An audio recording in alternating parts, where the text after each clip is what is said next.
जय हिंद मित्रांनो, एक्झाम जी के Marathi bye SM या आपल्या यूट्यूब चॅनलवर तुम्हा सर्वांचं स्वागत आहे। तर बघा मित्रांनो, आजच्या व्हिडिओमध्ये आपण येणाऱ्या सर्व भरती परीक्षांसाठी अत्यंत महत्त्वाचे असे असणारे प्रश्न आपण पाहणार आहोत। याच्यामधील बरेचसे प्रश्न हे मागच्या कोणत्या ना कोणत्या एक्झाममध्ये विचारलेले आहेत आणि येणाऱ्या एक्झामसाठी हे प्रश्न अतिशय महत्त्वाचे आहेत। याच्यामध्ये मी करंट अफेअर्सचे सुद्धा प्रश्न ॲड केलेले आहेत, त्याच्यामुळे सर्व प्रश्न अतिशय महत्त्वाचे आहेत। तर बघूया मग आजचा पहिला प्रश्न। प्रो कबड्डी लीग स्पर्धा 2024 याचे विजेतेपद कोणत्या संघाने पटकावलेले आहे? बघा, प्रो कबड्डी लीग 2024ची ही स्पर्धा, तर याचे विजेतेपद तर हे पुणेरी पलटण या संघाने विजेतेपद पटकावलेले आहे। पुढचा प्रश्न, इसवी सन 1905 मध्ये बंगालची फाळणी कोणत्या इंग्रज अधिकाऱ्यांनी केली? अतिशय महत्त्वाचा प्रश्न आहे। इसवी सन 1905 मध्ये बंगालची फाळणी कोणत्या इंग्रज अधिकाऱ्याने केलेली होती? तर याचं नाव आहे लॉर्ड कर्झन। लॉर्ड कर्झन या इंग्रज अधिकाऱ्याने बंगालची फाळणी केली होती। कधी? तर 1905 मध्ये। ओके, पुढचा प्रश्न पाहूया। भारतीय इतिहासात कोणत्या कालखंड मवाळांचा कालखंड म्हणून ओळखला जातो? बघा, मवाळांचा कालखंड म्हणून कोणत्या कालखंडाला ओळखले जाते? बघा, मवाळांचा कालखंड तर कोणता आहे मग? तर 1885 ते 1905 हा कालखंड मवाळांचा कालखंड म्हणून ओळखला जातो। पुढचा प्रश्न बघा, मराठीतील पहिले साप्ताहिक कोणी काढले? बघा, अतिशय महत्त्वाचा प्रश्न आहे। मराठीतील पहिले साप्ताहिक कोणी काढले? तर त्यांचं नाव आहे बाळशास्त्री जांभेकर। बाळशास्त्री जांभेकर यांनी मराठीतील पहिले साप्ताहिक काढले। पुढचा प्रश्न पाहूया। केसरी या वर्तमानपत्राचे पहिले संपादक कोण होते? महत्त्वाचा प्रश्न आहे बघा, केसरी या वर्तमानपत्राचे पहिले संपादक कोण होते असं विचारलेलं आहे। तर कोण होते मग? तर गोपाळ गणेश आगरकर हे केसरी या वर्तमानपत्राचे पहिले संपादक होते। पुढचा प्रश्न, उटी हे थंड हवेचे ठिकाण खालीलपैकी कोणत्या पर्वतात आहे? बघा, उटी हे थंड हवेचे ठिकाण कोणत्या पर्वतामध्ये आहे विचारलेलं आहे? तर हे नीलगिरी या पर्वतामध्ये उटी हे थंड हवेचे ठिकाण आहे। पुढचा प्रश्न पाहूया। भारतातील खनिज उत्पादनात अग्रेसर राज्य कोणते आहे? बघा, महत्त्वाचा प्रश्न आहे। खनिज उत्पादनामध्ये अग्रेसर राज्य भारतामधील, तर हे राज्य आहे झारखंड। झारखंड हे राज्य भारतातील खनिज उत्पादनामध्ये अग्रेसर राज्य आहे। पुढचा प्रश्न बघा, भारतात खारफुटी वनांचे सर्वात जास्त क्षेत्र कोणत्या राज्यामध्ये आढळते? बघा, खारफुटी वनांचे सर्वात जास्त क्षेत्र तर कोणत्या राज्यामध्ये आढळते मग? तर पश्चिम बंगालमध्ये। पश्चिम बंगालमध्ये खारफुटी वनांचे सर्वात जास्त क्षेत्र आढळते। आजचा शेवटचा प्रश्न बघा मित्रांनो, याच्यावर आधारित काय आपण महत्त्वाचे प्रश्नसुद्धा आपण याच व्हिडिओमध्ये घेणार आहोत। बघा, महाराष्ट्रातील खालीलपैकी कोणता प्रादेशिक विभाग पर्जन्यछायेच्या प्रदेशात येतो? बघा, महाराष्ट्रातील खालीलपैकी कोणता प्रादेशिक विभाग पर्जन्यछायेच्या प्रदेशामध्ये येतो? तर हा पश्चिम महाराष्ट्र। पश्चिम महाराष्ट्र हा प्रादेशिक विभाग पर्जन्यछायेच्या प्रदेशामध्ये येतो। तर बघा मित्रांनो, अशा प्रकारचे 10 प्रश्न होते। आता याच्यावर आधारित काही संभाव्य प्रश्नसुद्धा आपण पाहूया।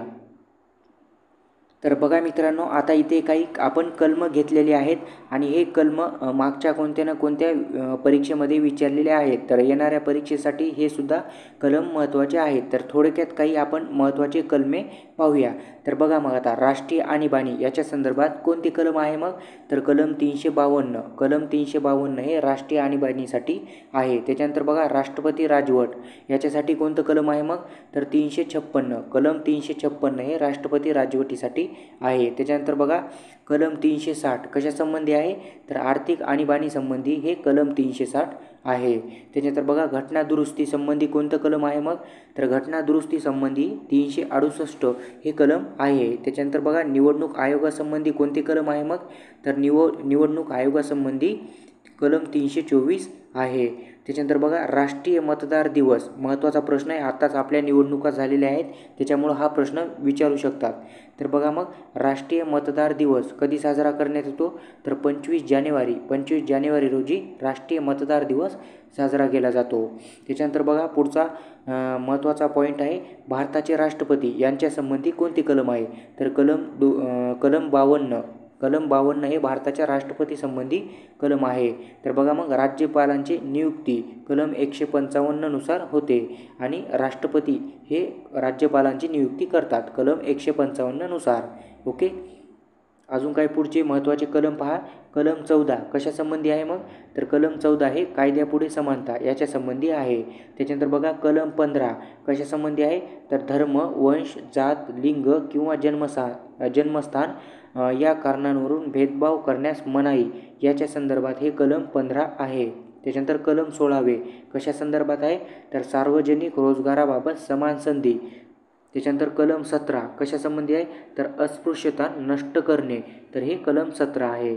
त्याच्यानंतर बघा कलम 18 कशा संबंधी आहे, तर किताब नष्ट करणे याच्या संबंधी हे कलम 18 आहे. पुढचे कलम आहे बघा कलम 22 तर कशा संबंधी आहे, तर विवक्षित प्रकरणी अटक व स्थानबद्धता यांच्यापासून संरक्षण याच्या संबंधी हे कलम 22 आहे. त्याच्यानंतर अजून काही महत्त्वाचे कलम पहा. त्याच्यानंतर बघा कलम 53 कशा संबंधी आहे, तर संघराज्य कार्यकारी अधिकार याच्या संबंधी हे कलम आहे. त्याच्यानंतर कलम 55 राष्ट्रपती निवडणूक पद्धत. त्याच्यानंतर कलम 56 राष्ट्रपती यांचा कार्यकाल. त्याच्यानंतर कलम 57 कशा संबंधी आहे, तर राष्ट्रपती पुनर्निवड पात्रता. त्याच्यानंतर बघा कलम 58 कशा संबंधी आहे, तर राष्ट्रपती निवड पात्रता. त्याच्यानंतर कलम 59 कशा संबंधी आहे मग, तर राष्ट्रपतींची पदाच्या अटी. ओके. त्याच्यानंतर कलम 60 कशा संबंधी आहे, तर राष्ट्रपतींची शपथ. बघा मित्रांनो राष्ट्रपतींची शपथ महत्त्वाची आहे कलम 60 नुसार. ओके. कलम 60 हे राष्ट्रपतींची शपथ याच्या संदर्भात आहे. पुढचे आहे बघा कलम 61 कशा संदर्भात आहे, तर राष्ट्रपतींचा महाभियोग याच्या संदर्भात हे कलम 61 आहे.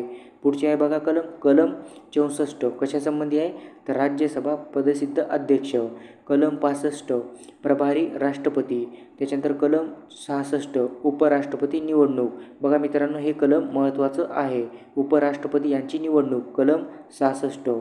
त्याच्यानंतर कलम 67 उपराष्ट्रपती यांचा कार्यकाळ. त्याच्यानंतर बघा कलम 72 राष्ट्रपती क्षमादान अधिकार. ओके.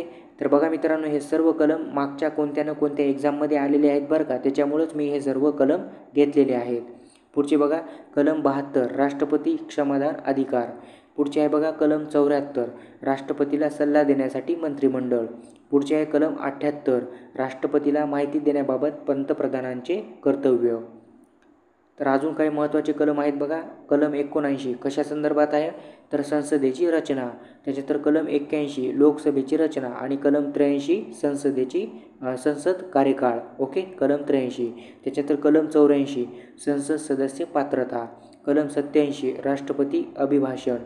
त्याच्यानंतर कलम 93 कशा संदर्भात आहे, तर लोकसभा सभापती आणि उपसभापती यांच्या संदर्भात हे कलम 93 आहे. त्याच्यानंतर बघा कलम 98 कशा संदर्भात आहे मग, तर संसदेचे सचिवालय. त्याच्यानंतर बघा पुढचं कलम आहे कलम 105 कशा संदर्भात आहे मग, तर कलम 105 आहे संसद सदस्य विशेषाधिकार याच्या संदर्भात हे कलम 105 आहे. तर बघा मित्रांनो आपण काही आजचे 10 क्वेश्चन महत्त्वाचे प्रिव्हियस इयरचे प्लस याच्यावर आधारित संभाव्य प्रश्न अशा प्रकारचे घेतलेले आहेत. जर व्हिडिओ आवडत असेल तर लाईक करा, शेअर करा आणि सबस्क्राईब करायला विसरू नका. थँक्यू. धन्यवाद.